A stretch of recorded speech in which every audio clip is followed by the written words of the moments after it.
one of my friends lost her son recently to a drug overdose, and I'm back to the.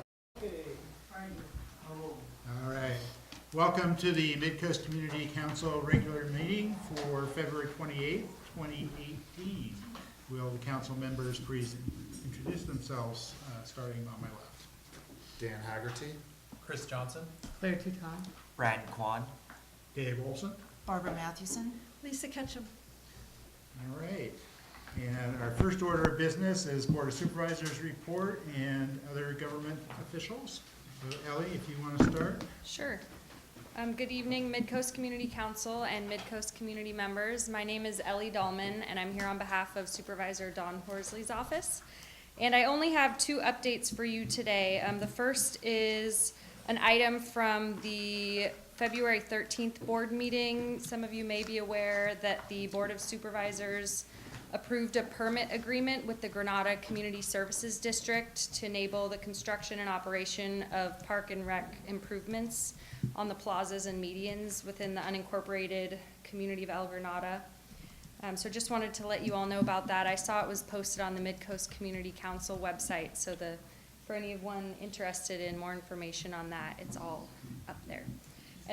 And then the second item that I have for you is just to let you know that the Office of Sustainability with the County of San Mateo submitted an application for a Caltrans Sustainable Transportation Planning Grant to fund a San Mateo County bicycle and pedestrian master plan that would really focus on the unincorporated areas of San Mateo County, looking at areas of need for bicycle and pedestrian improvements, and formulating a list to kind of help prioritize those needs. So that was submitted this month, and we anticipate hearing back, I believe, in May on that. And it will be countywide, unincorporated. But just wanted to let you know, since the Midcoast is included in that. Okay, great. And on the GCSD parks issues, they have a meeting here tomorrow night, a special meeting. It's all parks issues. It's Parks Advisory Board. It's the information about that you just mentioned and a few other things. So if you're interested in that, here tomorrow night at 7:30. Other than that, I don't have anything else to share today. If there's any Anything questions. to say about the newly adopted cannabis cultivation ordinance? I was not here for the board meeting this past Tuesday, so I don't have any additional information. Okay. But if you have any specific questions, you can email me and I can follow up with staff to Okay. get I back only to mention you. it because there was significant community interest. For those interested, they changed it from ministerial to discretionary permits, which means that they have a little more control over whether they approve the permits or not. Anybody else have any questions for Ellie? All right, thank you very much. Anthony Ruiz from the CHP. Good evening. My name's Anthony Ruiz. I'm an officer with the California Highway Patrol assigned to the Redwood City area. And this area covers part of our jurisdiction. We cover all the traffic-related issues in San Mateo County. We split with our San Francisco office just north of Graywell Cove, so they handle everything north on the Double Slide, and we handle everything all the way down into Santa Cruz County. The purpose of me coming here is to sort of introduce myself. I'm part of the Special Enforcement Unit.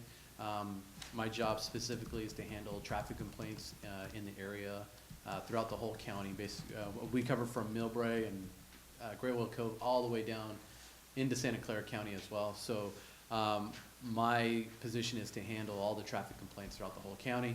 And just introducing myself, letting people know who I am. If you guys do have any specific traffic complaints, you guys can either telephone our office, which is area code 650-369-6261. That's during the day. And our 24-hour dispatch is going to be 707-551-4100, and that's out in Benicia, where our main dispatch center is. If you're having a call overnight, that's if it's a non-emergency issue, just a simple no injury accident or something like to that effect. Of course, any emergencies, you want to call 911. You can also, if you have any specific traffic complaints, you can also email me. My email address is ruiz@chp.ca.gov. And you can also contact my sergeant who is in charge of the special enforcement. His name is Jason Ivey, and his email is jivey@chp.ca.gov. And just email one of us too with any specific traffic complaints in the area, and we can bring our unit out here and sort of target those areas. Again, like I said, we're not, sometimes these calls get sent to the sheriff's office because people call from their home phone. And then sometimes that information doesn't always get to us all the time. So it's easier just to call our office directly, leave a message, contact a supervisor to have them address a traffic complaint in the area. And I'm open to any questions if anyone has any. We'll start with the council. Anybody on the council have questions? Sure. I do, yes. So I've brought it up in the past. The issue is that some cars have films put on their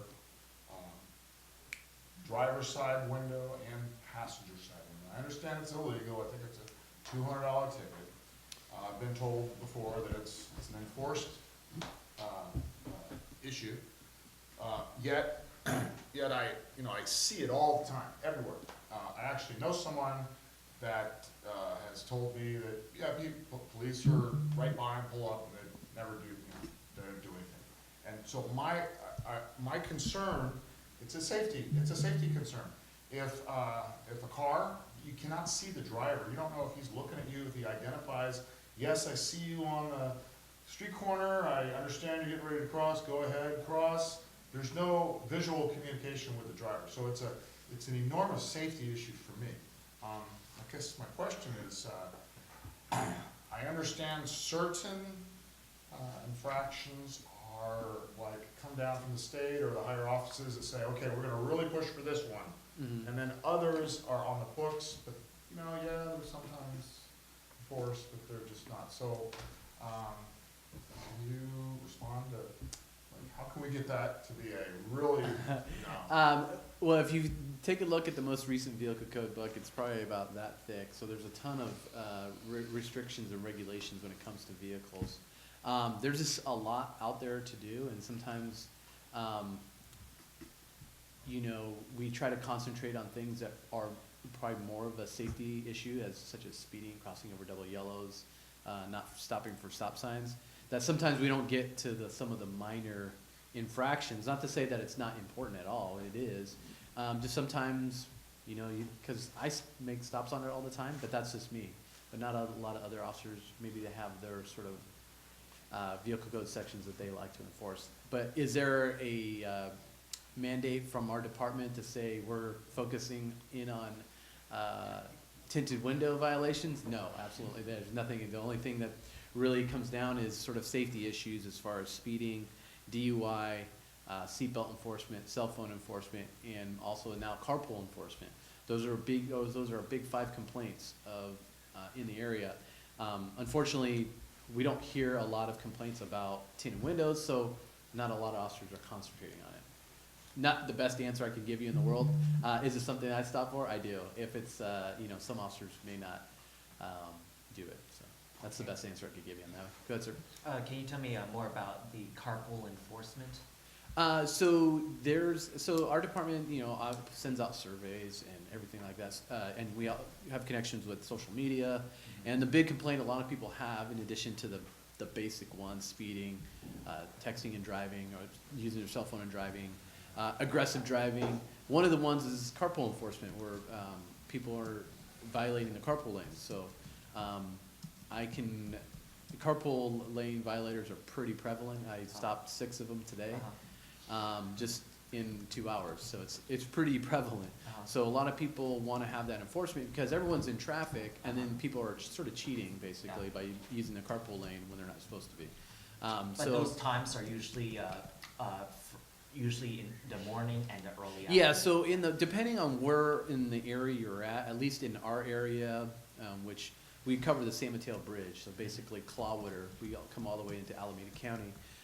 That bridge is from 5 a.m. to 10 a.m. in the morning. And that's usually our biggest problem in the morning, is on the San Mateo Bridge.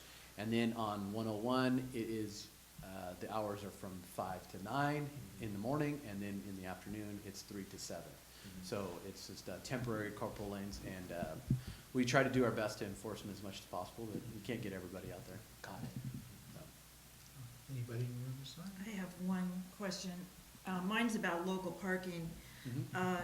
North of Gray Whale Cove is the tunnel and the parking there with the bunker. Uh-huh.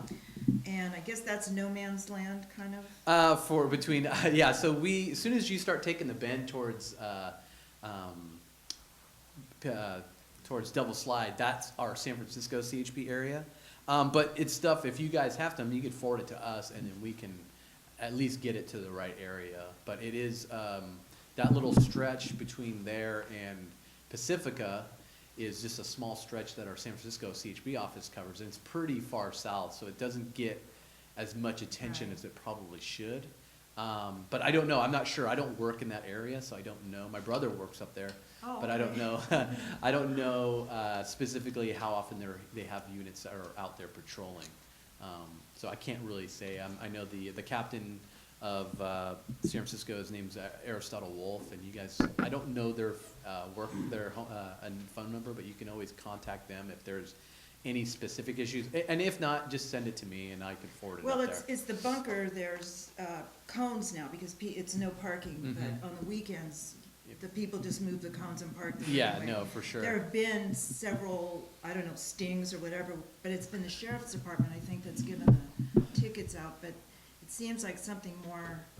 And you know, I don't think it would be an issue for us since we're so close to that area. And we always have a unit, especially on the weekends, we'll have 2 to 3 CHP officers assigned out to the coast area. Mostly on the weekends. Not during the week, we'll have maybe 1 or 2 guys out here.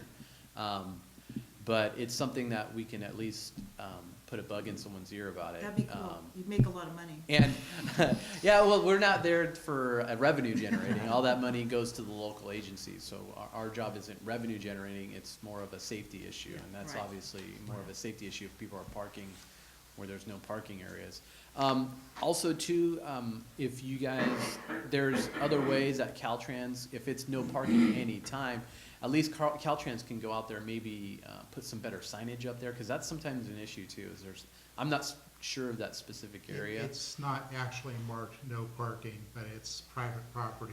Yeah, on the so other that would be side, so- something that we can maybe get with Caltrans to sort of maybe get some signage up there, because that, There are some, but they marked out the no, and people took paint and yeah, they put so, parking. so that would be the thing where it's, you know, having proper signage Right. and proper markings on the roadway, help us with the enforcement portion of it, and something that we'd have to work with Caltrans to make sure that all of that whole area is properly, marked and signed correctly, so that we can actually do some, proactive enforcement on the parking issue. And the issue there and in the other pullouts that are marked no parking, which is not all of them, but some of them in that stretch, is when people pull out, obviously, and when Yeah.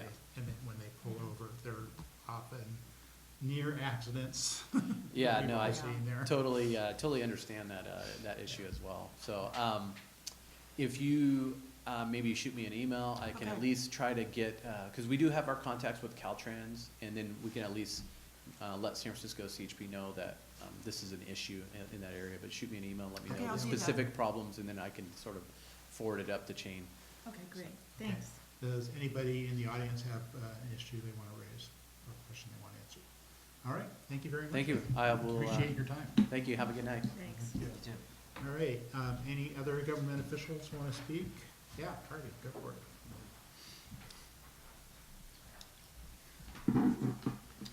Good evening, Council. Harvey Rohrbeck from the Half Moon Bay City Council.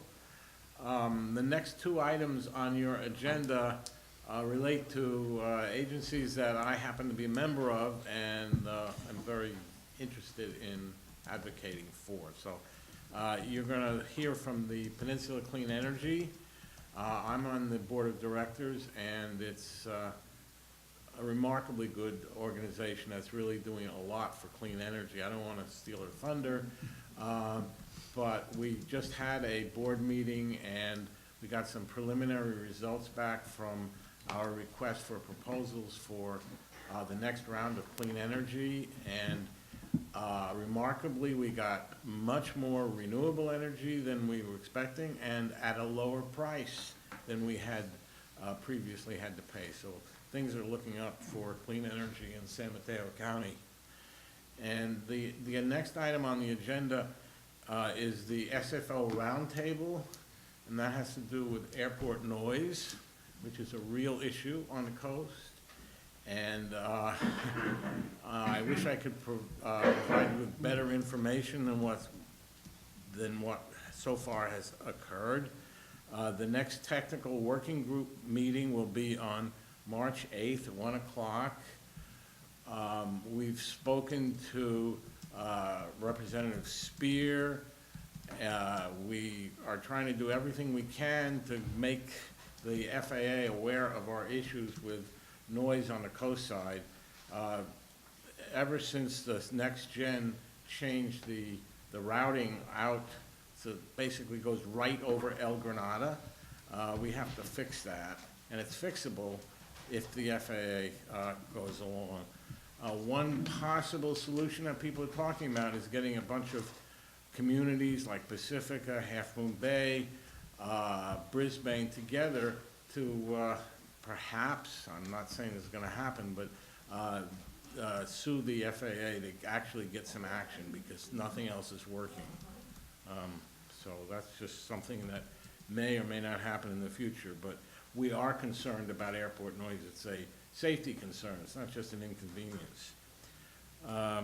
The county, you heard, is working on their bike and pedestrian master plan. Well, the city is also. We've got a first draft finished. The comment period for that draft is over, but there will be one more public workshop on bike and ped, and then it'll go to the Planning Commission, and then in the late spring it'll go to us, the City Council. So you can comment on issues if you wish. The whole plan is on the city's website now, so feel free to ask questions or look at what we've done so far. Then an item which I'm sure is of interest to a lot of people is our proposed cannabis ordinance, and that's now up on the city website. And this particular first version of this ordinance will only allow limited commercial greenhouse cultivation of immature, non-flowering cannabis nursery plants on limited sites in Half Moon Bay. These nurseries could only grow small, non-flowering cannabis that would be transported out of the city before they matured. No retail sales to the public would be allowed.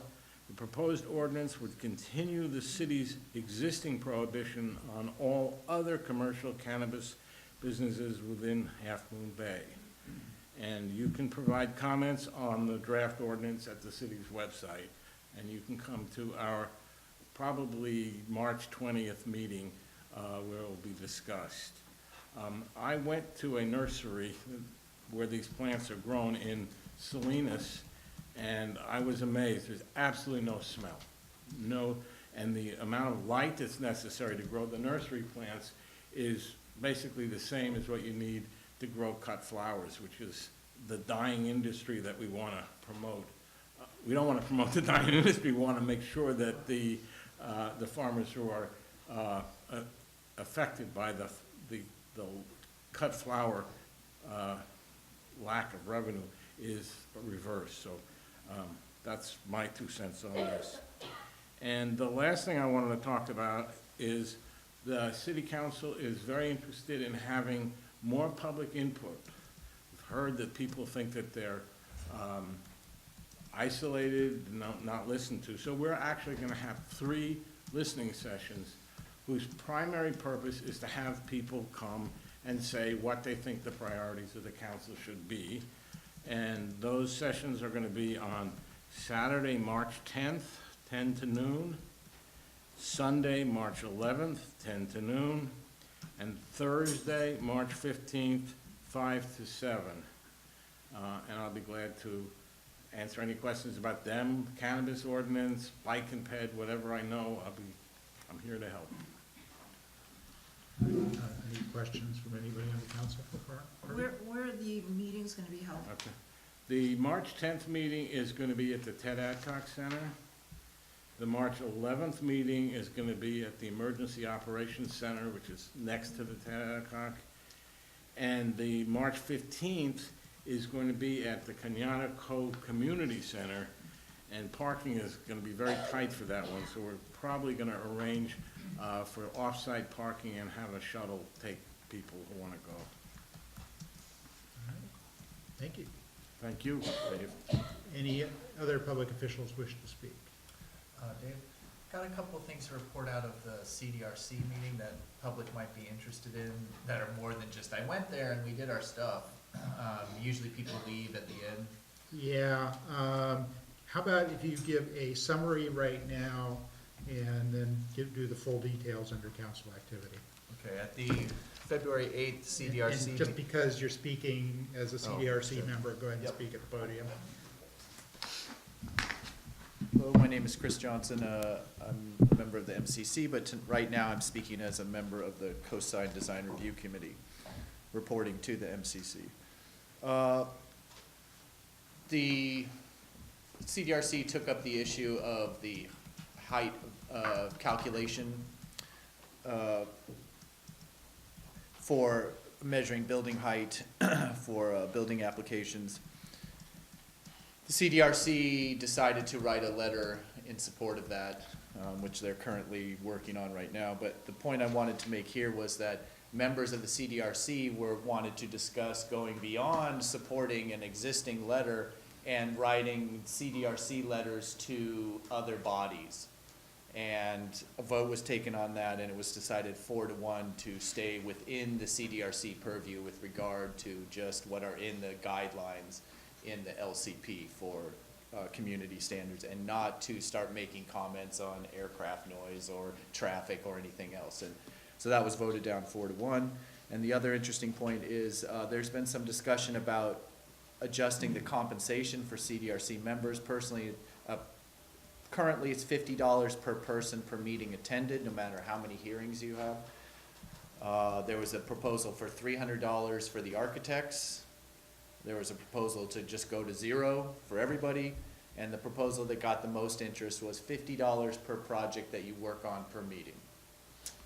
Thanks, Dave. Okay, thanks. All right, I will close agenda item 1, government official reports, and we'll move on to public comment and announcements. I have one speaker slip from Catherine Slater-Carter, so Catherine, you're up.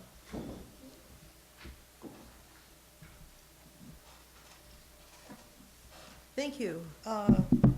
Couple brief comments first. Lisa, that website that you have been putting together and keeping maintained for MCC is awesome. And anybody who is watching this on TV or sitting in the audience, if you want any information about the coast side, it is fabulous. It's easy to get your information, it's clear, it's concise. Cheers. And thank you, thank you, thank you. We have needed that for a long time.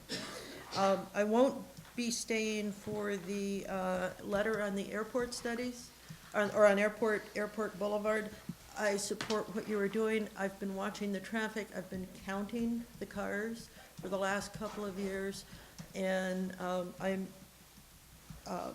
I see the numbers increasing. And frankly, I see it, what I see that as is a advance notice of what's going to happen in Moss Beach. There is no way on the coast side to limit the number of cars that you can have per household. And if you're gonna be putting in high-density housing, you better be putting in a lot of parking, because the Pillar Ridge is a good example of what happens with high density and not enough parking. I am here as an individual. I am a SAM board member. I'm a Montara Water and Sanitary District board member, but I am speaking from having attended the meetings, and this in no way represents the opinion of anyone at either of those agencies. About the budget, the SAM is reviewing its budget. It has to do and approve its budget prior to the member agencies doing their budgets. Due to the infrastructure needs, some very serious failures, including the entire power system for the sewer plant, a bus duct failed, you will appreciate that. We had to go without power we had to run on a generator for 2 months, great expense, not to mention turning it off to reinstate the power. And to regulatory changes which will require greater staffing numbers. The SAM budget is going up quite a bit, 30% for MWSD, 25% for GCSD, I think 50% for Half Moon Bay. It's a large number. These are necessary changes if we want to keep the infrastructure here, Perrin's beaches clean with functioning infrastructure. This will be passed on probably in your sewer rates. So stay tuned, and we have a draft budget up from the last SAM board meeting, and there's more than likely going to be a SAM budget workshop on March 12th. The public is, of course, invited. I'd love to see people in the audience. Please come. It's so lonesome. About the lawsuit, it's still going on, unfortunately. Half Moon Bay is paying to fix the portion of the intertie pipeline that failed last year. The problem is they're doing it under protest as part of the lawsuit. And depending on what the judgment is, it could end up in an enormous amount of money for Montera and Grenada. We have good attorneys, so we'll see what happens. But the more interesting part is that Half Moon Bay is refusing to pay for according to the attorney at SAM and other attorneys, Half Moon Bay is included SAM as one of the agencies being sued. It is a real party in interest. It's not a defendant, but it has a lot of infrastructure and interests that will be a part of this, that will be impacted by the resolution of this lawsuit. Half Moon Bay is taking the position that SAM is not being sued, even though the paper that was served says, "Dear Sam, you're being sued," but Half Moon Bay says, "No, you're not." And so Montera and Grenada are picking up the defense of SAM. And I find it, Half Moon Bay's attorney has decided that, Half Moon Bay has decided that the SAM attorney won't be funded for anything to do with SAM, even going to the regulatory hearings on these spills and the resolution of these things and the fines. So stay tuned. It's a very interesting lawsuit, and it will affect everyone on the Midcoast and the resolution of it. I'm very concerned about what's going to be going on with the budget this year, but time will tell. And I'm not sure how long this lawsuit will be lasting. On a last note, and this is something to pay attention to as well, at a January City Council meeting, Councilwoman Ruddick said she wanted to see Sewer Authority SAM converted to a special district. That would lead to some very interesting side effects. And I will tell you, having thought about this issue for a long time, it would reduce the power of the member agencies to have any say at all in the budget of SAM. And it would also eliminate the ability of the member agencies to have any discussion at all on what's really going on at SAM. It would essentially turn the member agencies into an ATM to fund SAM. And I believe, although the SAM system is having problems right now, it has functioned well for 40 years. Maybe not so well, but certainly functioned. And I think we can make some changes that will improve it, but I would not recommend going for a special district. Among other things, the cost of creating a special district would be hundreds of thousands of dollars. and there hasn't been any, and so who would pay for that? Well, that's easy, it would be the citizens of the coast side who would pay for it, silly me. But it would be yet another cost put on the citizens of the coast side, a needless cost. So please pay attention to Sewer Authority Midcoast Guide. Keep an eye on the agenda and come to our budget workshop on the 12th, please. Where is that? Thank you. That will be held at Sewer Authority Midcoast Side, off of Bev Cunha Road in Half Moon Bay. Google it. It's not easy to find. It's not intuitive. Lisa?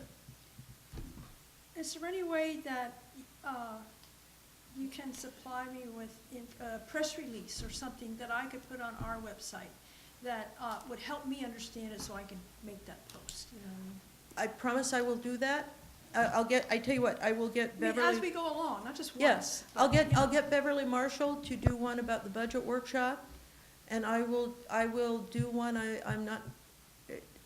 I insist on being accurate, so it might take me a while to double check, and We make like sure my it facts are accurate, straight. too. Pardon me? We like it accurate too.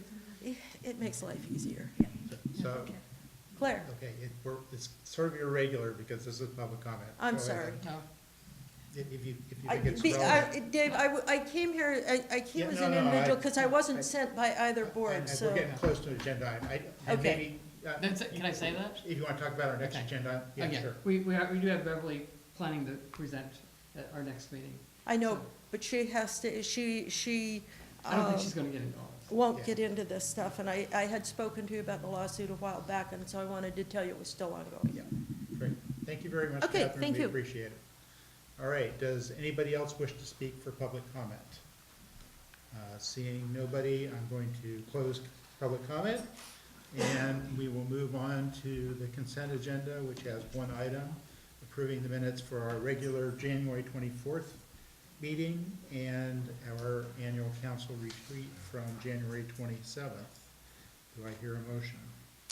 I move that we approve the minutes as currently constituted. Second? I'll second. All right, all in favor? Aye, all right, carries 7-0. And we're on to our regular agenda. We have a few presentations tonight from people that are not from the council. Our first agenda item, 4A, is update from Peninsula Clean Energy from Alejandra Posada. So, yeah, one thing, Alejandra, I forgot to mention is the mic is for the video. Okay. So try and stay somewhere close to the mic so Okay. that they can get that. Sounds good, thank you. Well, good evening, Midcoast Community Council. It's good to meet you all, good to be here, and good evening, community members. Should I wait? Sure. Well, my name is Alejandra Posada, and I am with Peninsula Clean Energy. I'm one of the outreach fellows. So really my job is to get the word out about Peninsula Clean Energy and, you know, do presentations like this and updating citizens on it. So how many of you are familiar with Peninsula Clean Energy, so I can get a sense? Great, well, that's good, you guys heard about it. Awesome. Sorry. No worries. Seem to have a technical problem here. Showing the other screen. Well, Peninsula Clean Energy, we're a public agency, so legally we're a joint powers authority, so kind of like the San Mateo County Library System. Basically, we are the official electricity provider for the whole county of San Mateo, so that includes unincorporated San Mateo County and all the 20 cities within San Mateo County. We offer cleaner and greener electricity, so more renewables like solar and wind power at a lower rate than you would pay PG&E. Let's see. Well, in the presentation, I'll try to be short and I'll leave some time for the questions, but I'm going to first cover a little bit of background of Peninsula Clean Energy. I don't believe anybody has been to the council to give an update of Peninsula Clean Energy before, so I'll just give a little bit of background of who we are, and then talk about the different energy choices San Mateo County residents now have, and then some of the benefits that we have brought in the year in like a couple months of service. All right, sorry. Oh, I think that's the end of it. Yes, we have Yeah. somehow gotten to the end of it. I apologize because I'm partially off screen here, so I'm having trouble getting up to beginning of it. So you're seeing all of it, yeah, spoiler alert. Hey. Yeah. So why Peninsula Clean Energy? Really the reason we were launched is to meet our local climate action goals. So all the cities in the county of San Mateo have climate action plans, and the goal of this program is to reduce greenhouse gas emissions countywide and make a better future for our kids by doing that. So like I said, all the 20 cities in the county of San Mateo, they formed us and everybody voted for us. So it is kind of the only thing that we know of that every single city council member and county supervisor has voted for.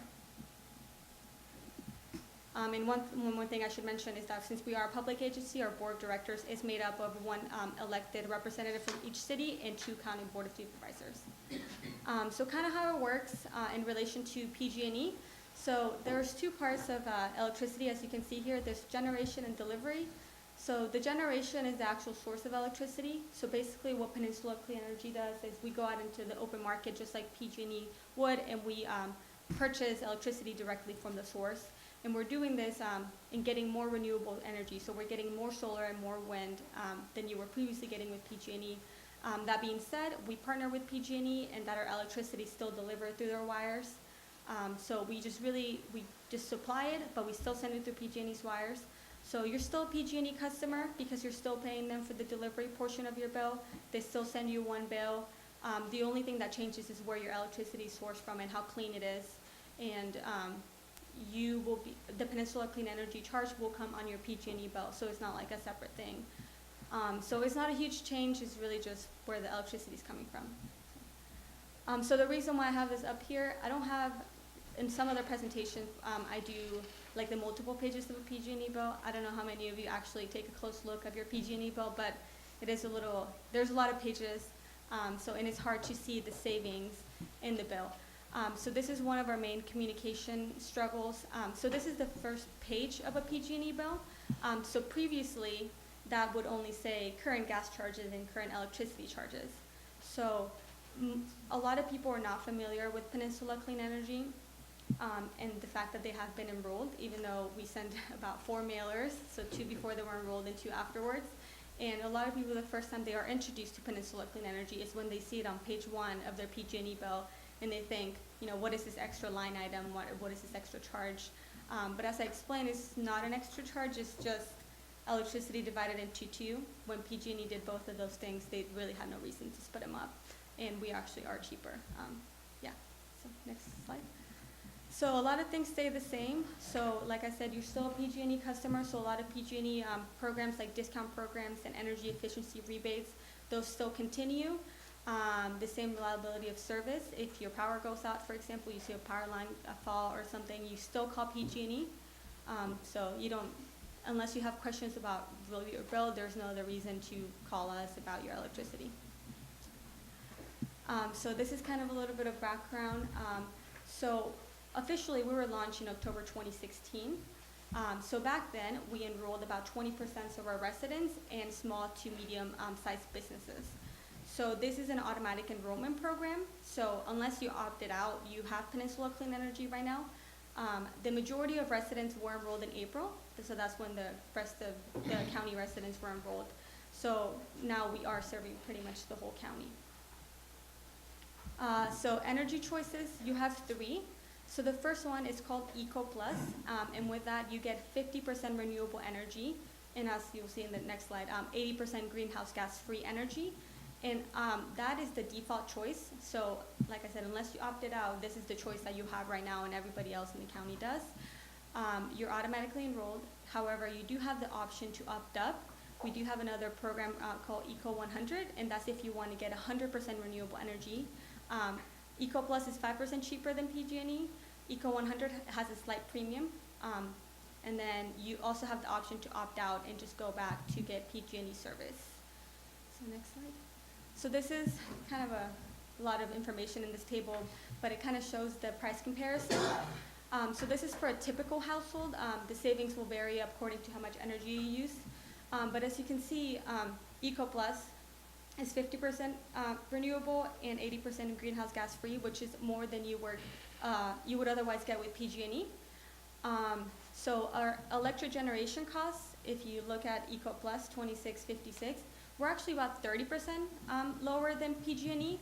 However, there are extra charges that PG&E charges Peninsula Clean Energy customers. That's basically to compensate for the fact that they purchase electricity on behalf of you before you left their service. But even taking those charges into account, we are still 5% cheaper than PG&E or our Eco Plus option is. So an Eco 100 is a couple, like for the average customer, is about $2 more than you would otherwise pay PG&E. But with Eco Plus, you're saving money. So current status in the county. So we have 293,595 enrolled accounts. So that's how many households we are serving. That also includes businesses as well. That's pretty much the whole county. We do have 4,945 residents and businesses that have opted up to Eco 100, so that's to receive 100% renewable energy. One large account that has opted out is Facebook, which its headquarters is in Menlo Park, so they are powered by 100% renewable energy. There's also 13 cities and the county of San Mateo have opted up to Eco 100. So any kind of like street lights or anything like that, or community centers that are owned by those 13 cities. Half Moon Bay is one of them, yeah, and the county is one of them. So you are powered by 100% renewable energy.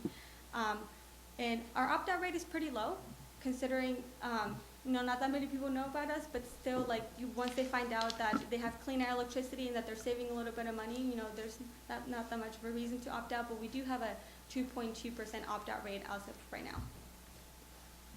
now. So in the environmental benefits, so even though, there is a little bit of savings, this is really an environmental program. So the environmental benefits per household are huge. So for Eco Plus, for every year that a household has Eco Plus, it's like you're planting 10 trees, because and they grow for 10 years, because trees sequester carbon. And then for Eco 100, it's like you're planting 23 trees. So since the majority of residents were enrolled in April, it's like you planted 10 trees in the past year. Community benefits are even larger. So, even though a typical household only saves about $2 a month or so, countywide, we are saving the county $17 million a year. So that's for a year of service. We're also avoiding 680 million pounds of carbon emissions. So, to kind of picture that, it's the equivalent of the size of San Mateo County as if we planted a forest, and the equivalent of how much carbon those trees would sequester. So looking ahead, like I said, our main focus right now is really still trying to get the word out about who Peninsula Clean Energy is. Most people still don't know who we are, so we're trying to build brand awareness and make sure that residents countywide are aware that they have clean air electricity at a lower rate. We also will be launching local energy programs sometime soon in the next year-ish or so. Right now we're hiring for an energy programs manager. So because we are a public agency, any excess revenues and all of our profits go back to be invested in the community. So that will be in the form of either like local energy programs or anything like energy efficiency rebates, like that will be worked out once the local programs actually launch. But all those profits will be reinvested back here in San Mateo County. So help us spread the word. If you guys know of any community events that we can table at, or any groups that we could do a presentation at, right now we're still just trying to get the word out about who Peninsula Clean Energy is, even though we've been around for about 1.5 years now. And then, any questions? Not really a question, but a statement. For those who don't know, PCE has been forming contracts for clean energy generation, solar and other forms of, and it's really quite an astounding amount if you read the agenda items. So they're not just buying energy, they're actually causing renewable energy plants to be built. Yes, we recently signed like a 300 kilowatt solar contract somewhere in the Central Valley. So that's a huge project that's being built specifically for our county. Megawatts, sorry. Yes. Anybody else on the council have a question? Claire? I don't know if you have any insight into this at all or not. I think it's a wonderful program. But for myself and for many other people I talk to, since you've been present, the PG&E bills are incredibly erratic. Like I'll get a bill one month and the next month it'll be 6 times as much. Is that anything to do with the coordination between the two agencies, or is this just It has more life? to do with timing. So last year, typically PG&E changes their rate every January. Last year, like I said, the majority of residents were enrolled in April, so that's kind of in the beginning of the year as well. Last year, there was multiple changes on PG&E's bill. So one is that they doubled their gas rates, which gas and electricity are on the same bill. They also increased their transmission and delivery charges, which is the portion of the bill that they're still responsible for. And they decreased the amount of tiers. So previously there was like 4 different energy tiers and now there's only 2. So that might have impacted some low energy users the most. So it's really timing of when we were launched. One of the things that we sent in the mail was, I didn't bring one with me, but we have this calculator. So it's basically like a worksheet and it's just like 5 steps. Takes you through your PG&E bill because like I said, it's really dense. There's like 4 pages. And if you fill it in, it actually shows you how much money you're saving with Peninsula Clean Energy. So, you know, that's a good way, a good way for you to see that even though your bill might be going up, Peninsula Clean Energy is actually saving you money and it's not because of us. It goes up and then goes down and then goes up. Yeah. So, okay, well, So look it at might, that. yeah, So sometimes it gets cold as Most well. of the Midcoast is on smart meters, so it shouldn't be a meter reading problem. There are programs, that even the San Mateo County Library System, you can check out an energy kit, and it allows you to monitor the energy usage of various appliances and the like. So if you seem to have erratic bills, you might want to check out one of those kits and see if you can figure out what's going on. Or you could even take a look at your bill. Your bill usually tells you how many kilowatt hours you've used, so there might have been a reason why your usage went up as well. And on the PG&E site, you can actually look at daily usage if you have a smart meter. Anybody else on council have a question? Anybody in the audience have a question? All right, thank you very much. Thank you for having me. Thank you. I have a comment though. Oh, I just wanted sure. to say, thank you. In an era when people are not doing their fair share. So that's all I wanted to say. Thank you. Yep, all right. And I will say I am an Eco 100 customer.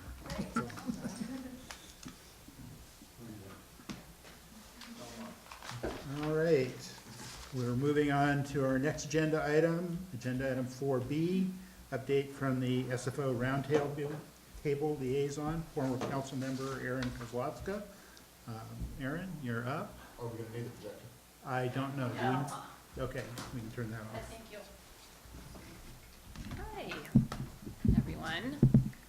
So first of all, my condolences. And all right, Barbara, are you a new member or? Okay, well, welcome to you and nice to meet you. So I'm going to be throwing a lot of numbers out at folks, and I hope that your eyes don't glaze over, but that's kind of what this is all about. The first thing that I wanted to do, though, before I launch into that is, and I'm sorry, are you with Half Moon Bay? Yes. Okay.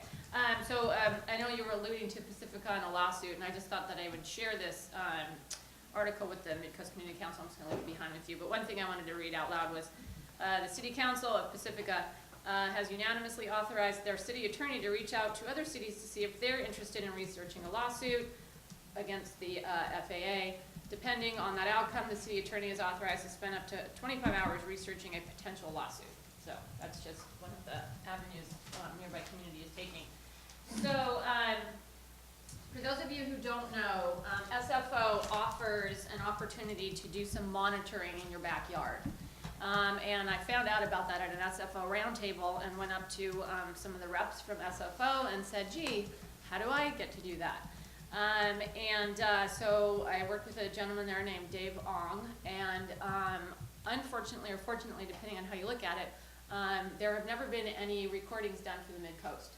So the unfortunate part is because we didn't have any done before the flight patterns changed, we have nothing to compare it to. We have no baseline. However, from this point forward, we now at least have a baseline. So if things get worse, or better, we'll be able to at least compare those to the numbers that they shared after doing the testing. So I'm going to just share with you some of those numbers, and I brought some papers for the council so that you guys can disseminate this, put any of it on the website if you so desire, however you'd like to handle it. So here you go. Okay, so the measurement that occurred at our house, which is on 7th Street in Montera, was over a course of 16 days, and they measured from the 9th of September to the 24th of September last year. In that 16-day time period, Montara experienced 2,480 overflights, which was a daily average of 155 flights. These flights were from San Francisco, Oakland, Half Moon Bay, San Carlos, and others. Now, of those 155 flights, 65 of them exceeded the established noise level threshold of 51 decibels. So I want to point out that the 51 decibels is actually lower than the average that they usually use because we are such a quiet community. So on average, 42% of the overflights exceeded that threshold.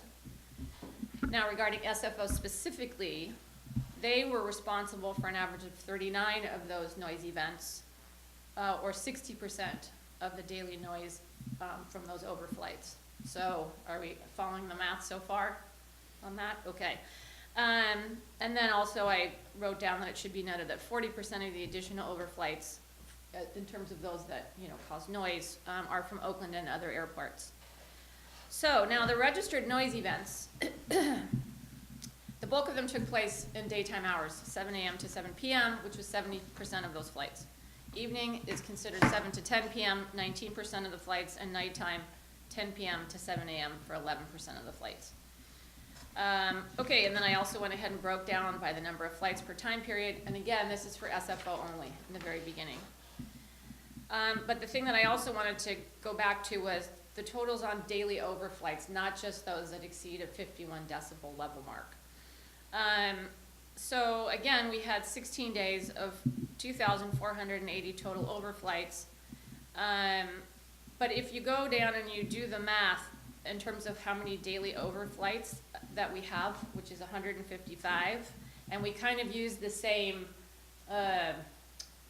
breakdown in terms of like 70% from 7 to 10, from 7 to 7, 19% from 7 to 10, and 11 from 10 to 7, because SFO isn't monitoring the other flights, just their own. So I'm just kind of using those as the same type of numbers. We're looking at, during the daytime hours, we have 108 flights per day over a 10-hour period. That equals 11 an hour, or about 1 every 6 minutes. In the evening, we have 30 per day in a 3-hour period, which is still about the same, about 1 every 6 minutes. And at night, we have 17 in a 9-hour period, which is about 1 every 30 minutes. So clearly we have a lot of planes flying overhead. So that all being said, I also wanted to share with the council a copy of the full report from SFO. Also, just as a comparison, what Portola Valley was looking at in terms of their monitoring, and also Woodside. And also let you know, you guys can, or Chris, I don't know if you want to be the keeper of the flame here with these, or I didn't bring copies of all of those. But anyway, they're also willing, SFO is also willing to set us up on a, instead of a sporadic or kind of a one-off monitoring, if we want to request a permanent monitor that they can come and do the calculations for 4 times a year. I mean, of course, it'll sit there, but then they do the, reporting quarterly. They're willing to do that. Now I want to maybe get in just a little bit into the SFO roundtable itself, which, and please feel free at the end to correct me if I get this wrong because I'm new to it. But they meet basically every 3 months. 2 months. Oh, 2 months, okay, see, I'm already wrong.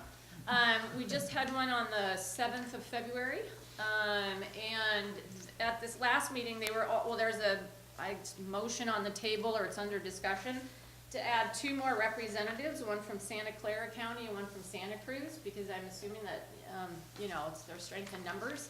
I don't know how that's going to go, but they're trying to, Santa Clara and Santa Cruz, I think, are sort of trying to jump on a successful bandwagon. The other thing that I find, because I'm just basically listening and taking notes at that point in time, or making comments if I have a question or concern.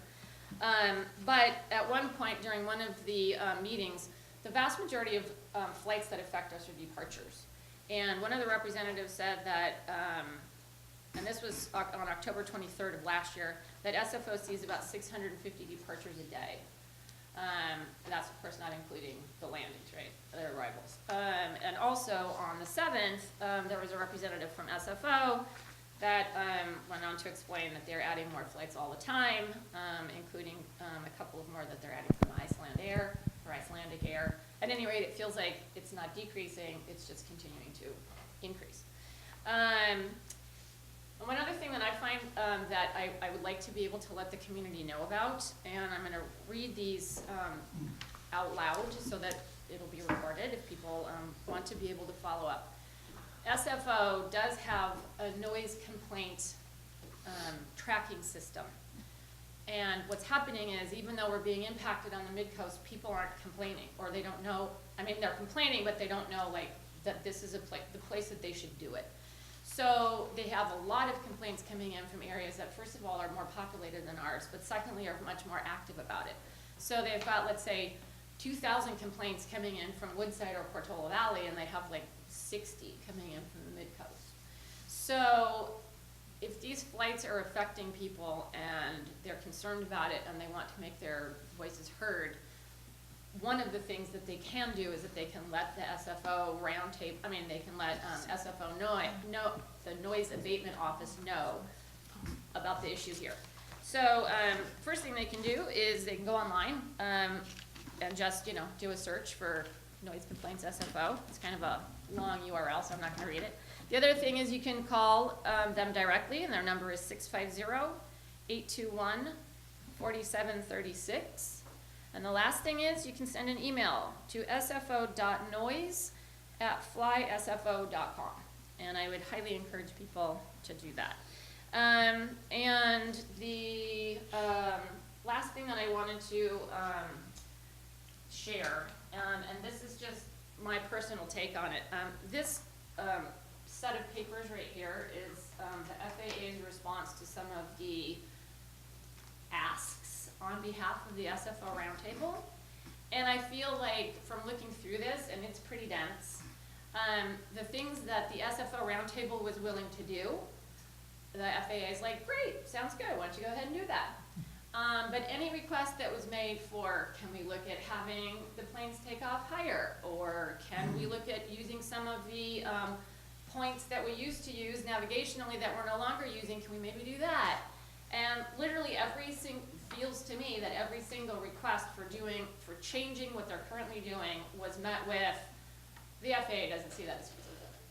So I don't know at this point in time kind of what the upshot of all that would be, but I know that there continue to be a lot of unhappy communities and a lot of action on kind of the legal front.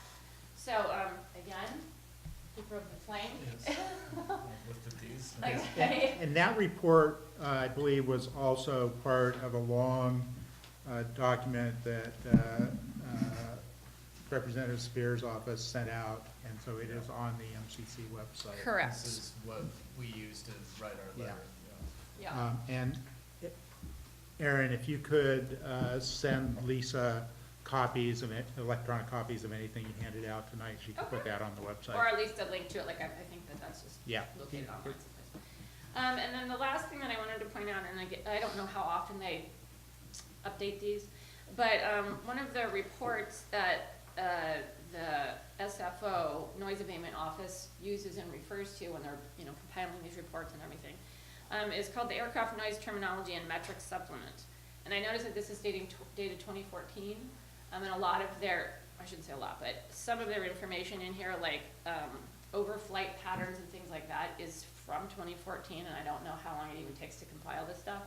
So some of this may even be irrelevant at this point in time, but at any rate, this is just sort of a backup to what they use, when they compile their reports. So that's all I have. Any questions? Any clarifying questions from the council?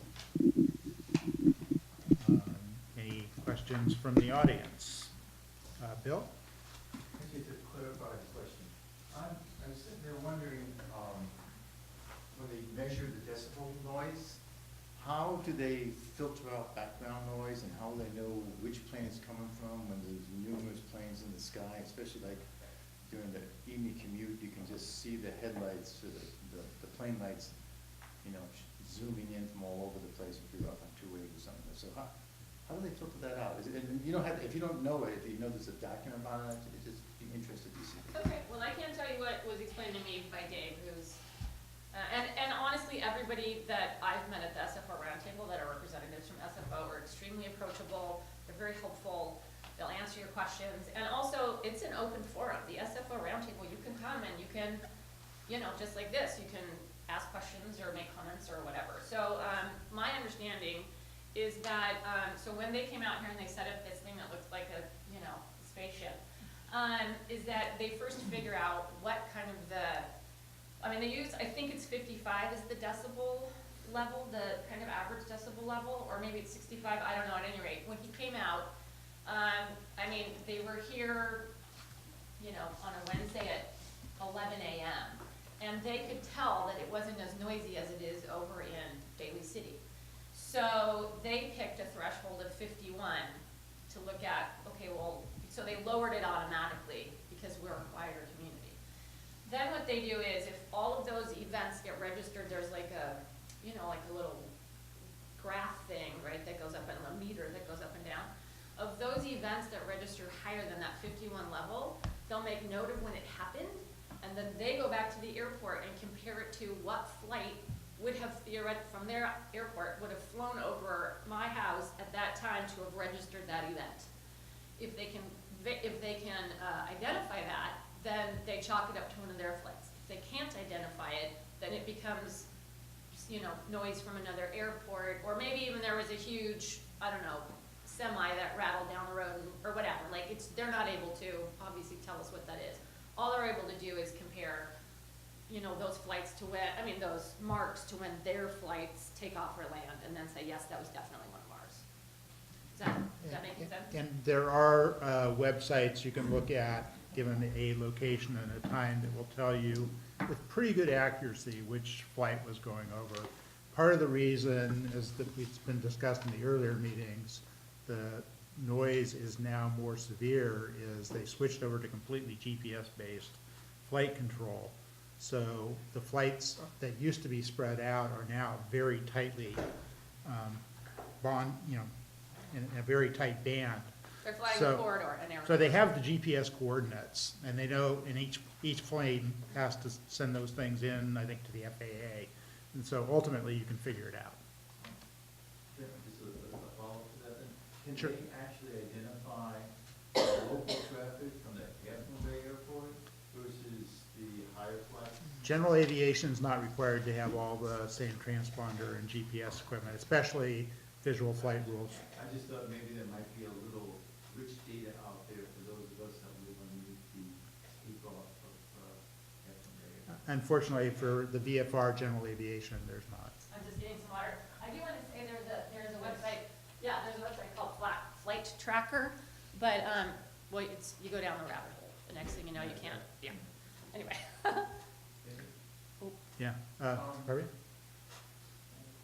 Apropos of what Dave was saying, because of the GPS tracking, the ability to put the flights on a narrow band, the metric that the FAA has been using for airline noise is an integrated over a large distance. So they actually claim that there's less noise, airline noise, than there has been, which is clearly not true, because the people who are impacted by NextGen, this GPS way of tracking flights, are much more affected. But when you average out over what used to be the spread out footprint, the FAA claims that things are quieter, which is just not true. Not if you're one of the unlucky ones. Go ahead. You live on the higher part of 7th, So we live between LeConte and East. so you're up there. Well, we're higher than, Do you personally have Main Street. a monitoring device? that you measure the decibels? No, so SFO, Okay, they came out and set it up. okay. The airport's the one. When the planes fly over, do you have a vehicle that you park outside that has an alarm and you set it? Nope. Okay, yeah. I've never heard of anybody saying that it was so loud that their car alarm is so loud. What's that? The noise from the airplane. Oh, I mean, I can't really attest to that. It was Yeah, I'm just- just trying to kind of get an idea of how bad your noise is. Well, I mean, it's bad enough that we have, 65 flights a day that are above the decibel level that's considered to be acceptable. Yeah, people all up and down the coast have attested it can be pretty annoying. We had people at an earlier meeting saying that it affected their ability to sleep and work. Well, I will say that last week, I mean, I went to bed at midnight and I could hear a plane over my house, and I woke up at 6 the next morning and I heard a plane over my house. So there's like literally no break. But anyway, are we good? Okay, any other questions or general comments from the council? Thank you, Aaron. I'm sorry, did anybody else from the audience want to say anything? Okay, back to the council. Thank you, Aaron, for representing Midcoast at the roundtable. Really appreciate that. Couple of things to add. The best explanation I've heard on this is when Brent Galuli, I believe his last name is, from the Aircraft Noise Abatement Office at SFO, and Representative Jackie Spears, aide, who's also part of the roundtable, came and gave a very detailed discussion. I'm gonna say it was last fall of 2017. I don't know the exact meeting. If anybody out there is interested in a kind of a digest of this issue in digestible terms, that's a good meeting to check out, the MCC meeting where that occurred.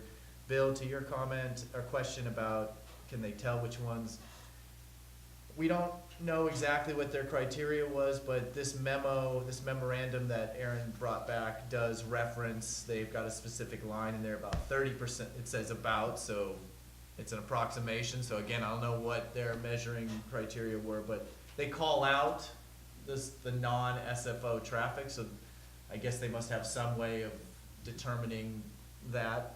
That's not a very good answer, but I guess they have something, they've called it out separately in this document. And then the last thing Aaron asked, where do we go from here? At that meeting that we had with Brent Galuli and Representative Spears' aide, they both said that because this is an FAA issue, that the pressure has to be applied at the federal level. So you've got to go to your federal representatives. The cities, the municipalities, us, we're trying to collectively band together and provide some kind of voice. But these two folks that came and spoke very knowledgeably, and I believe them when they say that the pressure has to be put on our federal representatives and federal senators, the U.S. senators and your local representative to the U.S. Congress. Those are the people that will have the power to push the FAA, which is a federal body, to move in the way that we want them to move, which is tough. Anybody else on the council, or Harvey? Jackie Spear has done as much as she possibly can, and she has unofficially said she can't do anymore. And that's why this movement to get cities to actually sue the FAA is probably gonna happen. Because our Nancy Pelosi and Jackie Spear and Ann Astrew, they've done whatever they could, and it isn't enough to get the FAA off its feet. It might be worth going back and reviewing that meeting that Chris just referenced. It was a very good meeting. But one of the things I remember from that meeting was that the Ninth Circuit had already said that we couldn't sue SFO. Yeah, and that's more complicated than that. Okay. So we should dig deeper into that. Yeah. Okay. Dan? Yeah, Aaron, I just want to thank you very much for all your work here.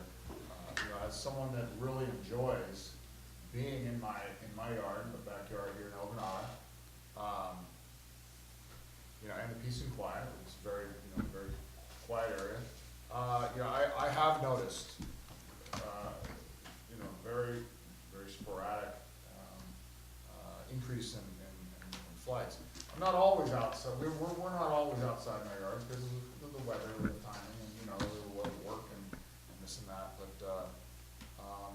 I thank you for all your work, and, you know, I will be making more complaints. Good, that's probably the best thing that we can all do. Keep posted, yeah. All Okay. right, thank you very much, Aaron, we appreciate it. Okay, close that agenda item, and we will Dan, move, move the projector. move on to agenda item 4C, proposal for Airport Street no parking zones. Councilperson Ketchum, and I believe you do have a presentation on this, great. So while the projector warms up, so this is about requests for Airport Street no parking zones on one side of the street only in segments where no sidewalks exist. And I will show you a map. In order to, the purpose is to reduce hazards to bicyclists and pedestrians by keeping the unpaved shoulder clear for their use, at least on the one side. Lisa, are you connected? What's that? I was waiting for it to come on because it doesn't like it if I get ahead of it. Okay, let's see. Yeah, we got it, go ahead and get the light. We'll get there in a minute. Sorry, Can't really see it. it's not, What's it it's, Can you get another light? can you Do you want to turn? do those dimmer? Not off altogether, but do they go dimmer? Or is that dimmer? Two switches. That's both off. Yeah, keep them off for now. Thanks. better. Yes. Poor old Nick. If anybody needs, let me know, I'll turn it back on.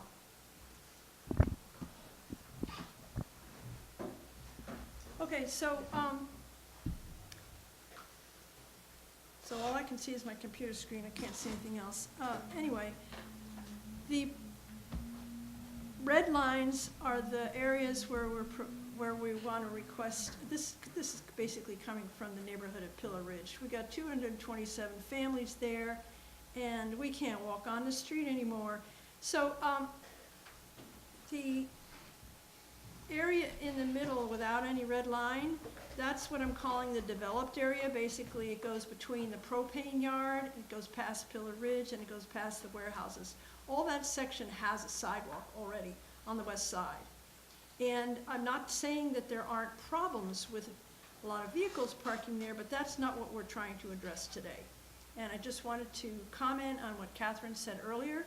I think people who don't live on this street may assume that all those vehicles out there belong to Pillar Ridge residents, and let me tell you, they do not. So, but anyway, that's another issue.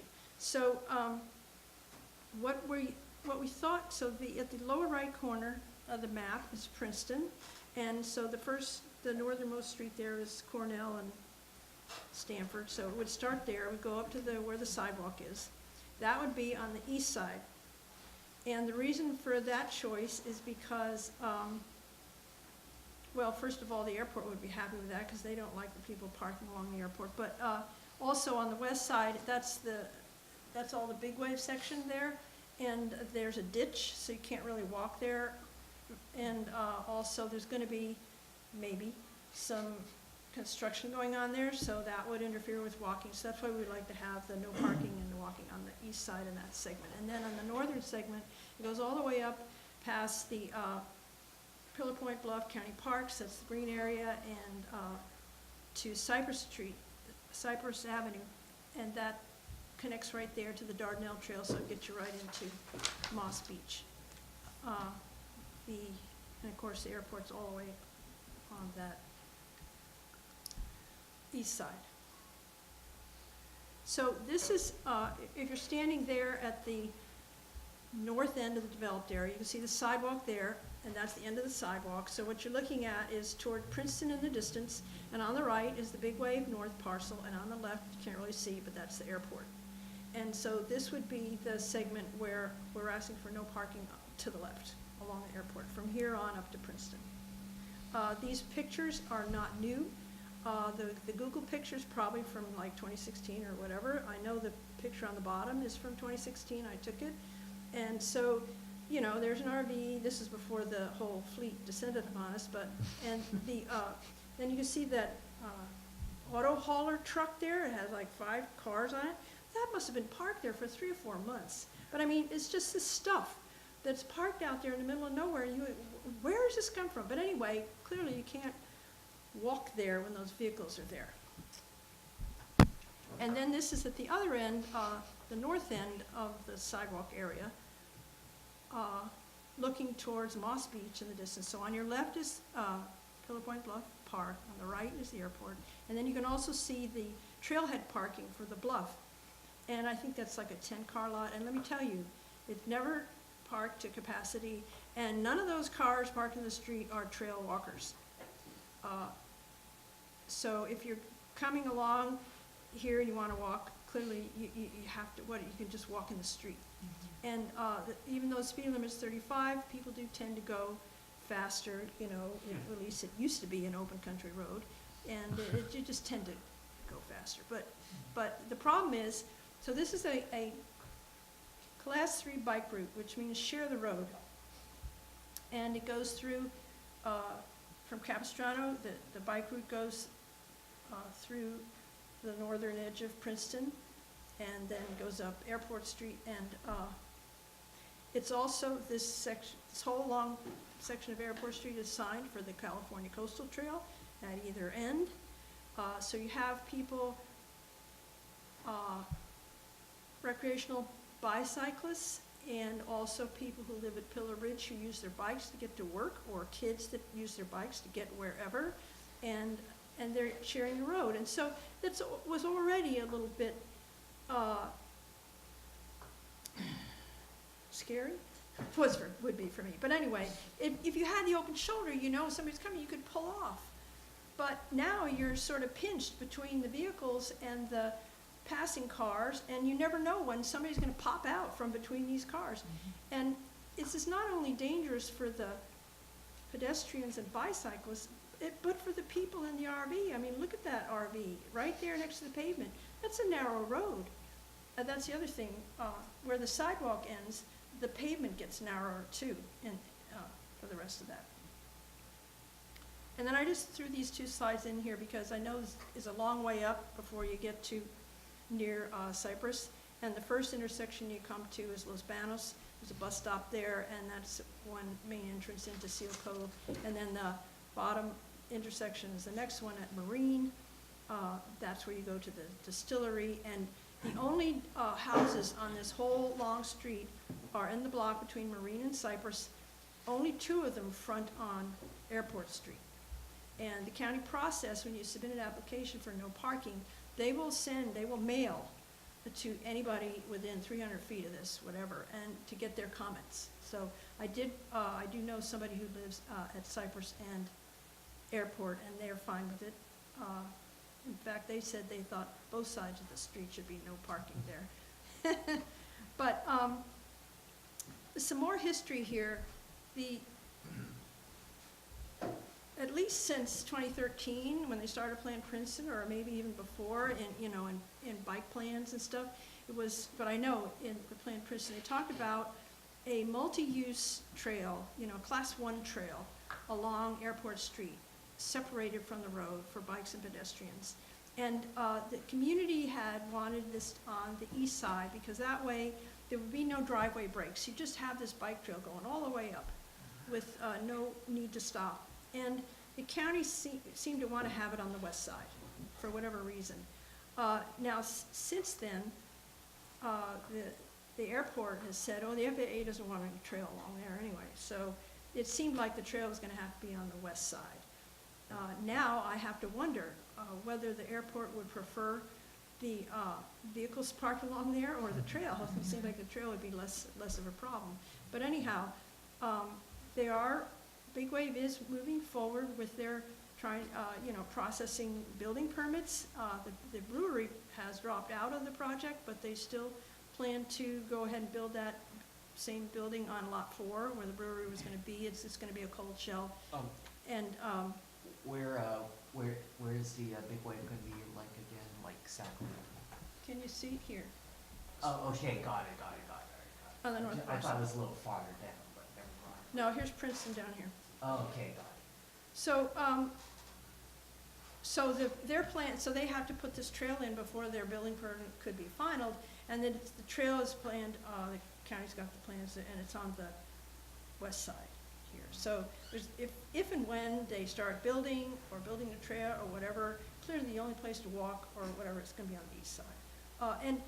So we all thought it was great to have this trail, and it would be like sort of an option. Instead of going on Highway 1, it would also be a thread of the coastal trail as it currently has it signed. But it's like, as we know, these projects, they, how can I say this politely? We wait a long time. And so this proposal is something that seemed like we're not asking for to spend a lot of money or any big plans, just, you know, make it no parking. So that's our case. I guess we can shut this off now and talk and have some I lights. can leave it on, but I'll turn the lights. Turn the lights on, but we'll leave this light on. How about that? Okay. So, I think I covered the main points in the letter. The pedestrians need a place to walk, bike riders are being pinched, all this stuff. So, and we have a couple people here from Pillar Ridge that can speak to their experience, plus some people sent some emails to the council. And there has been a discussion in Pillar Ridge next door, just within our community, and also have an email list, so I've been hearing from people. And this is actually how this particular request came up, because clearly the problem for the safety for bikes and pedestrians is important now. And it's not just for our community, it's for anybody that uses that trail. One woman said she's a single mother, she has 2 teenage boys, and they used to take their bikes to go to the coastal trail or whatever, and they're afraid to go now. I mean, not trying to. There were a few people in RV Row, this was like 15 of them all along that section, that were belligerent. I mean, I suppose they have the attitude that this is my home, I need some personal space around it. And so this is, don't anybody come here. The whole side of the street was out of bounds. Okay, so I will start with not substantive comments or real questions, but anything clarifying questions from the council before we go to public comment. Chris? Clarifying general questions, I guess I can wait. Okay, let's hold off on that. till we But come back to the one more council. thing I should have said. If the council applies for the no parking, we don't have to pay the fee. This came up before when we applied for the, on Prospect. There's a fee? There's a fee to apply for a no parking zone. If you're a private citizen or Yeah. business. Wow. Clarifying question? It seems like a deterrent. There's no such thing as free lunch. So, how did you decide which zone will be, like, which side would be parking and which side would be no parking? Like, looks kind of like if you're walking down, down from the end there, you would have to, walk across the street, Okay, here's how I decided. Like I said, on the Big Wave parcel, there's a ditch on the west side. You can't walk on the west side there. And so we wanted it on the east side. The sidewalk in front of the developed area is on the west side. So you cross one time to get to the sidewalk, and then after that, you continue on, because we're asking for it to be no parking on the west side, all the way on up. And 2 reasons, because why would you want to cross the road again? And also because if you're going to have parking on one side and walking on the other, you probably prefer to look at the parkland rather than at the airport. Okay, any other clarifying questions? Dan?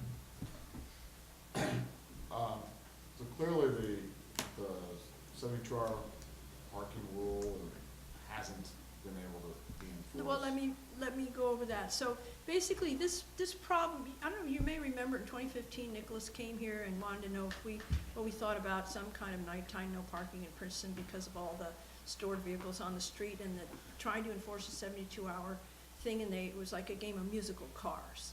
And we told them to go back and keep playing the game of 72-hour enforcement. And so now, at that time, Airport Street was okay in 2015. So this started right after that. And grew, you know, and I looked at older Google Maps, and you could see the maximum number of cars up until like 2011 at any one time was 35 cars in the whole street. And now it's up to 120, not counting the RVs. And there's the same number of homes in the community. There's the same number of people. You know, granted, the warehouses now have 2 auto repair places, but you would think, you know, in the past, the cars would leave in the daytime as people went to work, and you would think that auto repair in the nighttime, it would clear out. It doesn't ever clear out. And basically, people in Pillar Ridge, there's no room to park out there anymore. So they're cramming in within the community where they're not supposed to park. We're not trying to address that now, just trying to address a place for people to walk. Right, so I just wanna clarify, that, you know, that Oh, so it's I from forgot, I the forgot. sheriff's department saying Yeah, that the all this 72-hour time. rule, it's just, they are unable to enforce it. Well, they said they didn't have the resources, so I complained and complained, other people complained, and once in a while, maybe what, twice a year, if that much, they'd come out. Because it's a several-step process, you know, they gotta put stickers and look up the license, and all that, then they gotta come back and check, and like I say, whoever's storing these vehicles, you can tell because you see these big trucks come in, and all of a sudden there's all these cars, and they're parked like, you know, a valet parking with no, you couldn't back in like that. They're all parked like this, and then their stickers are out of date, and there's a paper sticker in the window, you know, dealer, auction, whatever, they brought them in, and it's just storing their inventory in the streets. Same thing has been going on in Princeton for a long time. So- Okay, And the sheriff didn't have the resources, there's one more sentence, the sheriff didn't have the resources. More recently, Supervisor Horsley finally said, do something, and they did, I don't know, what was it? Don Horsley that finally told him to clear it out? I'm not sure, I think it was probably just, the community urging them. But it But was what I can say is that, the sheriff's office is in the process of bringing on a part-time, community service officer that will be able to help focus on parking only. Granted, it is not focused solely on the Midcoast, but at least that will be another body, to help. okay. Well, we will need that as well. Like I say, this doesn't fix the whole problem. Right. This is no part, yeah. Enforcement will still be needed. Yes. Another clarifying question? So many of these cars that are parked here, are they like abandoned or they're just junk cars? Well, I'm trying to get this data from the sheriff, and he said there was even a car there that they had towed, and it was, belonged to somebody who lived in El Granada who just didn't have a place on his street to park it. Apparently, it's come on down, park your extra stuff on Airport Street, and while you're there, dump your junk. You know, it's unfortunate. Okay, I am now gonna open public comment, and I'm just gonna read them. I have 2 very short emails. First one is from Deborah and Michael Wong. Dear Council, we are in favor of no parking along the designated areas on Airport. The recent line of motorhomes and RVs that were parked here obstructed our path, making it unsafe to use that road for pedestrian travel. And another one from Iris Rogers. I live in Pillar Ridge and very much approve of the no parking plan for Airport Street. The situation has become an eyesore and bother at the entrance to my home. I want you to approve the plan. Thank you. All right, and now I have 2 speaker slips. The first one is from Jose Tamez. I'd like to have Ty go first, if you don't Oh, mind. that's fine with me. Ty Wood. Because I'll follow what he has to say. Okay. Hi there, my name is Ty Wood, and I live in Pillar Ridge. And get up close and personal with that, with this parking situation, because I like to ride my bicycle daily. I go usually into Half Moon Bay or far end and come back. And the absence of the RVs is really the biggest blessing that's happened for my safety in a long time. The milling about those vehicles and just the the danger caused on that road was huge for me. You're on your bicycle, and the drivers are supposed to give you 3 feet as of a couple of years ago, January, I think, of 2016. And they're supposed to give you 3 feet, but most people don't know that, and of course, there ain't anybody out there to enforce it. So you're trying to look at who's coming up from behind you, and somebody's milling about on the vehicles on your right side, and then a car comes from the other direction, and that road gets very, very narrow, because there are a lot of, some people will not slow down and wait to go by me on my bicycle. They'll just squeeze it. And hey, it's a big piece of metal, they're not gonna get hurt. So it's just for bicycling, where Lisa has chosen to use the east side on one end of it and the west side on the other, really makes sense if you use that area a lot on bicycles, or even walking and watch other pedestrians. I see mothers out there with their 3 or 4 kids in tow and another one in the buggy and a dog on a leash, and bags of groceries when they're coming back, and when they're going by the RVs, especially on that side, it was really nip and tuck. You can't go on the other side with the ditch. The ditch is serious business. It goes down 3-4 feet just immediately right off the road. So you don't want to ride a bicycle over there. If you just happen to stray a little bit, you're really in trouble. So I've had extended truck mirrors on those pickup trucks that haul horse trailers and stuff like that. I've had those mirrors whiz by my ears so closely. I'm just so fortunate I haven't gotten hit by one of those yet.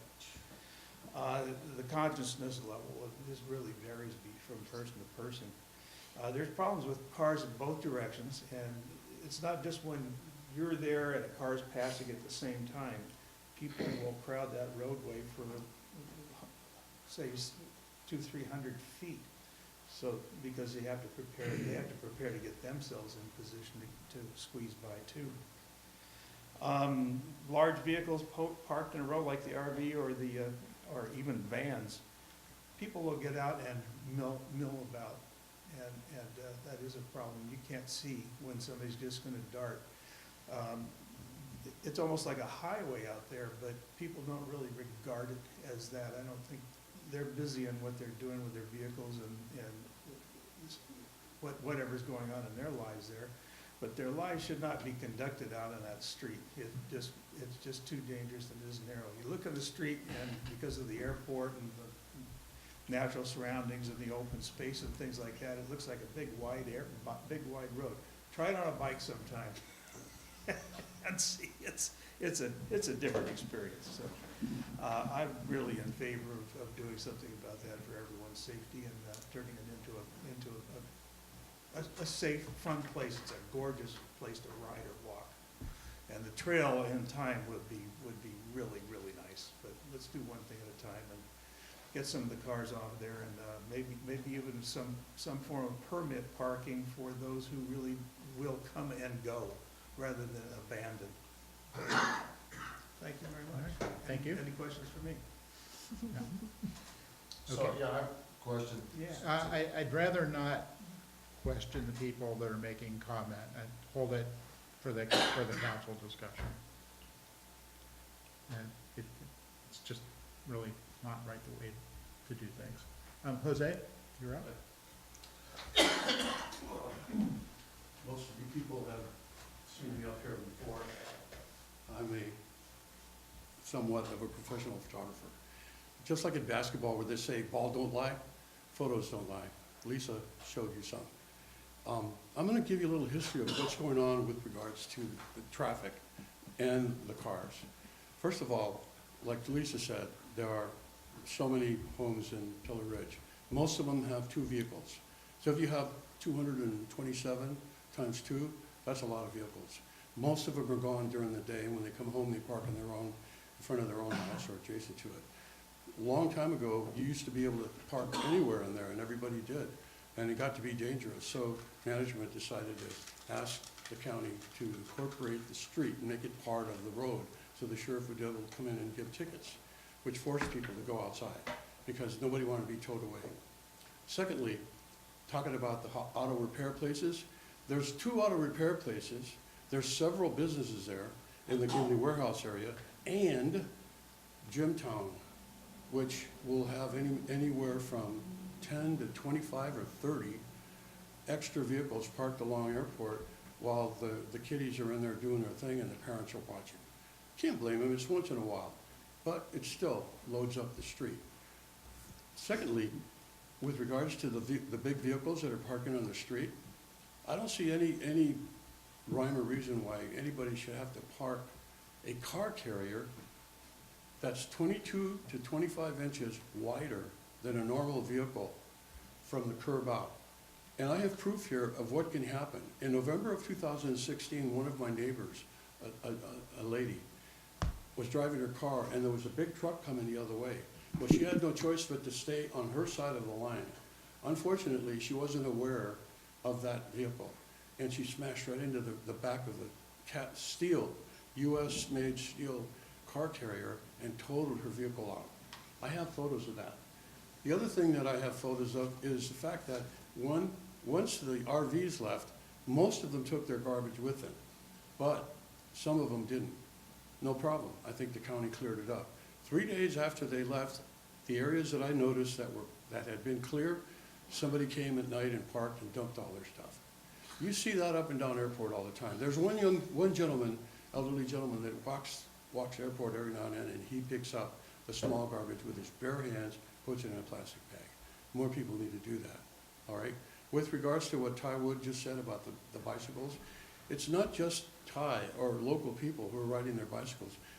Young men and women who work in the restaurants in Princeton that are walking that road or riding their bikes at night. It's not lit.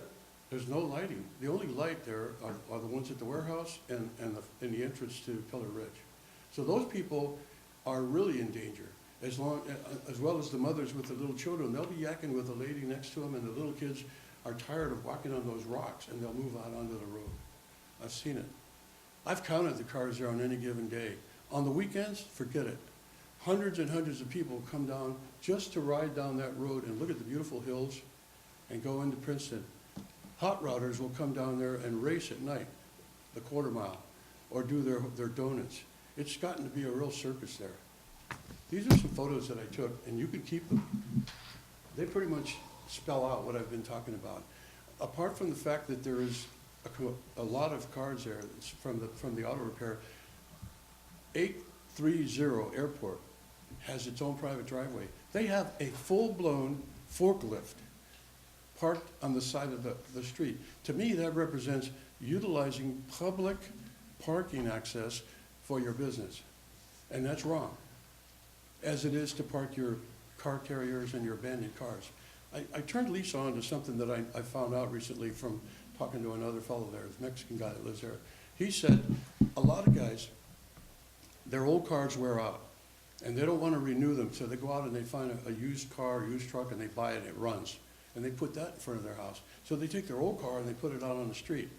With the increased enforcement of the 72-hour move, they know that's going to happen. So they get out there and they move that car 25 feet so they don't get towed because they've already moved.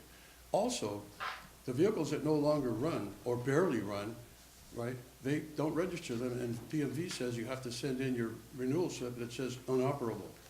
And there's cars out there, if the sheriff or whoever would check the stickers, they would find, with DMV would say that's inoperable.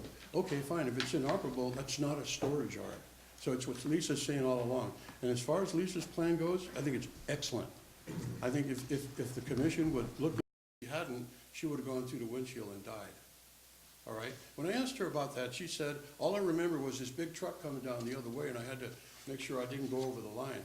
And that put her in danger because of that 22-inch extension from that steel car carrier flatbed that probably weighs about 8 tons. Make a public comment. Okay, seeing none, I'm going to close public comment. Open it up to the council for more extensive questions and comments. Chris, I think you're first. Can we, oh, never mind. I guess my feeling is that having also being a bicycle rider on that road quite frequently, I would say that it needs to be on both sides of the road north of the development. And the reason for that is that if you're riding a road bike, well, if you're riding any bike, you're not going to go over to the west side and be riding against the opposite direction of traffic. If you're on a